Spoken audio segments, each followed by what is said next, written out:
汨羅滾滾，千秋淚。端陽舟鼓鋤風吹，離騷天問傳不朽。流芳赫赫萬古垂。這是一首情感深沉、氣勢磅礴的七言絕句，核心主題是緬懷中國偉大愛國詩人屈原，並歌頌其永垂不朽的文學成就與高潔人格。詩意逐句深邃，汨羅滾滾千秋淚，首句直接點出悲劇的地點汨羅江。滾滾與千秋淚，將奔騰的江水化作千百年來世人對屈原投江自盡的悲痛與不捨之淚，奠定了全詩哀傷而壯烈的基調。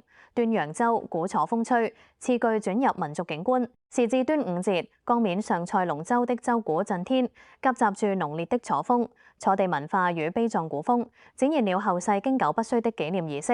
離騷天問傳不朽，第三句點出屈原最核心的兩大文學巨作《離騷》與《天問》。這兩部開創騷體先河的偉大篇章，歷經千年，依然在文學史與文化記憶中熠熠生輝，真正達到了傳不朽的境界。流芳赫赫萬古垂，尾句強烈收束，讚頌屈原那熱烈高潔的愛國精神與人格魅力，流芳百世。其名聲赫赫顯著，如同日月般萬古長存，永遠垂範後世。這首詩結構嚴謹，起承轉合極為自然。前兩句由空間汨羅江與時間端午節入筆，借景抒情，勾勒出宏大的歷史紀念場面。